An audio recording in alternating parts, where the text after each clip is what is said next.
Ciao, benvenuti in Gremotto Garage. In questo breve video vi facciamo vedere come controlliamo l'allineamento delle ruote. Questo controllo grossolano vi permette di capire se avete la ruota anteriore allineata con la ruota posteriore. Potrà essere anche un'occasione per verificare l'apertura dei manubri e tracciare delle linee certe per poi dopo saperci regolare.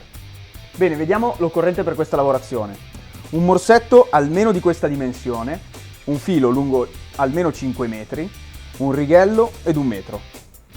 Primo passo, utilizzando il righello controlliamo che il perno ruota posteriore sia perfettamente allineato alle slitte. Controlliamo i suoi segni di riferimento e con il metro, con il righello, facciamo un ulteriore controllo.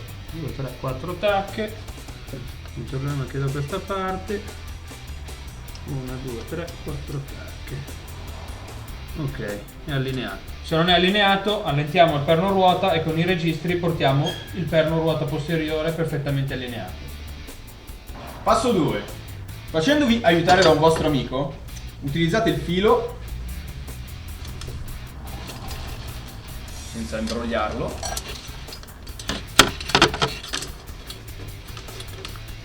e facendolo appoggiare sulla ruota posteriore fino all'anteriore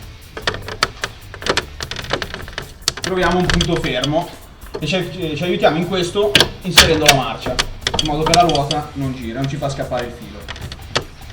Bene, cercate di trovare un punto dove le carene non ostacolino il filo e per fare una cosa ancora più precisa utilizziamo il metro e verifichiamo l'altezza sia a destra che a sinistra dello pneumatico.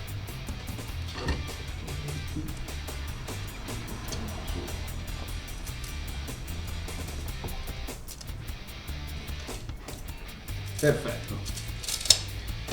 Ora, per far sì che non scappi il filo dalla ruota, con il morsetto lo andiamo a bloccare. Non c'è bisogno di stringere molto, l'importante è che non si muova. Punto 3. Fissiamo lo spago alla ruota anteriore. Diamo un minimo di tensione, così lo spago perde tutte quelle che sono le sue imperfezioni. Ci preoccupiamo di controllare che i dischi non interferiscano sia da una parte che dall'altra, mantenendo la tensione ci facciamo aiutare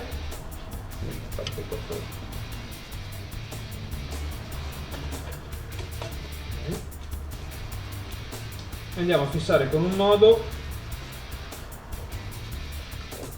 lo spago alla ruota.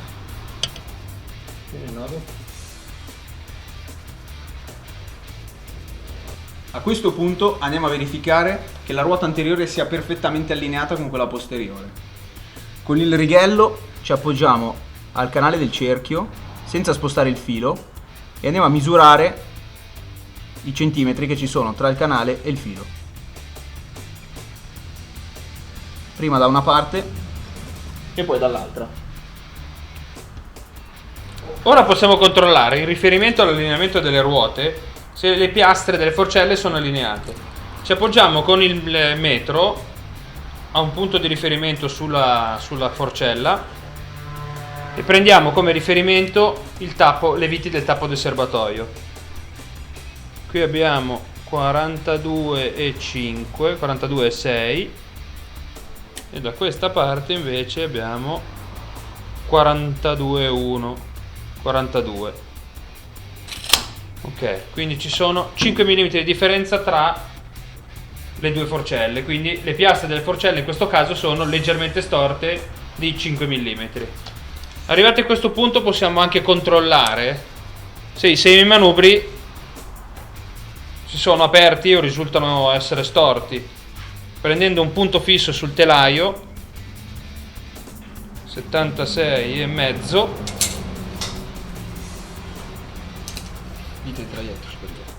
No, vite del, no, al centro della vite qua. Oh, okay. 79,5. Ok, quindi oltre ad essersi stortate le piastre delle forcelle, ci sono anche i manubri che sono uno più aperto dell'altro. Ok, e non di 5 mm. Di ben di più. Naturalmente il vostro serbatoio deve essere in buono stato, perché se il serbatoio è completamente accartocciato non sarà un punto di riferimento certo. Vi ricordiamo che, come detto in apertura del video, questo sarà un controllo grossolano, quindi tenetevi una tolleranza minima di 1 mm, 1,5 mm. Ci sarà un po' di gioco nel metro e forse anche qualche errore nelle vostre misurazioni. Ci può stare, ci può stare.